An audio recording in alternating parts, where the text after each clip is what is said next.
Our politically charged investigation has exposed Phoenix police and county prosecutors grossly abusing their power in protest responses and arrest.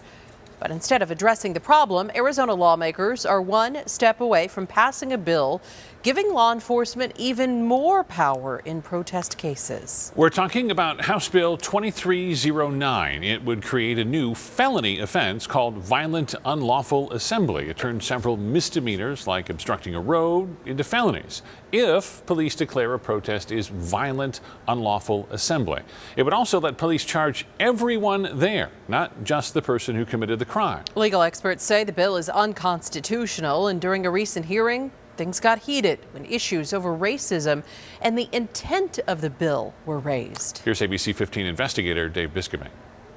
Committee is called to order. Secretary, please call the roll. At the Senate Judiciary Committee. Okay, let's go ahead and go to 2309. Republican Chair Warren Peterson introduced House Bill 2309, titled Violent Disorderly Assembly Public Order. Now here's the man behind it, Representative Brett Roberts. I spoke with staff earlier this morning to explain why he introduced the bill. He played an ABC 15 news clip from the protests that erupted just after police killed George Floyd last year. And if you can look right over here, there are actually protesters setting off fireworks. He then explained his intent. This bill is intended to give those individuals that choose to partake in a what's supposed to be peaceful protest, to give them a moment of pause and ask themselves, do I want to attend this event? First Amendment attorneys say that intent is clearly unconstitutional. Can you hear me, Mr. Chair? And leading activist Bruce Franks Jr., a former state lawmaker from Missouri, asked why Representative Roberts selected that ABC 15 clip, but didn't include our months-long investigation into protest cases. But what he didn't play is the politically charged clip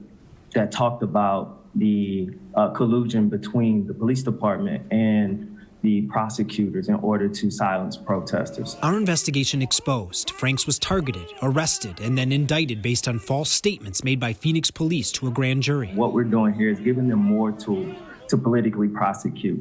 When HB 2309, at its heart, really just increases punishments for things that are already illegal. And again, the point is to give police and prosecutors more power to punish more people for attending protests. Marilyn Rodriguez, a lobbyist for ACLU Arizona, highlighted how easily this new law could be abused. At the sole discretion of police officers. The same police officers, I'll remind folks, who recently brought national embarrassment upon our state by exchanging a challenge coin with neo-Nazi imagery to celebrate a shooting of a protester in the groin. The police can declare an unlawful assembly for any reason, and once they do, this bill will say that someone standing on a sidewalk could be charged with a felony for obstructing a thoroughfare. Someone playing music too loud could be charged with a felony for failing to abate a public nuisance. Someone using a laser pointer, thank you, I stand for questions. By now, you've probably noticed speakers getting cut off for time. Time is fine. Sadly, That's because Senator Peterson, the committee chair, set an arbitrary 1-minute time limit. And it didn't sit well with Joel Edmond with the Arizona Advocacy Network and Foundation. Those systems are meant to be hostile by design. Wrap up, sir. Thank you, Mr. Chair. I appreciate the irony of limiting speech on a bill about limiting speech, but I'll ask you to stand up for freedom and vote no. You know what? Stop that. You know what? Do you know who decides who speaks or who controls order of this committee and make sure everybody can get a chance? That's my job. And if with your attitude, we don't get everybody, not everybody gets an opportunity to speak. So I don't appreciate the disrespect. And while explaining his vote, Democratic Senator Martin Quezada hammered Roberts' intent, to which Republicans, protested. We should all vote no specifically for that reason.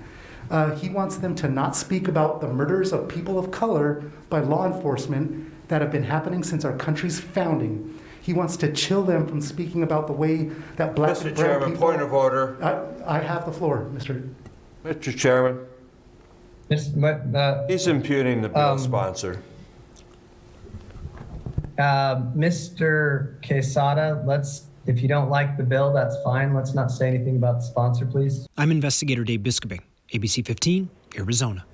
House Bill 2309 only needs one final vote from the full Senate before it gets sent over to the governor's desk. So far, it's passed every step on a party-line Republican vote. The final vote has not yet been scheduled. You can watch all of Dave's politically charged investigation right now at abc15.com/protest.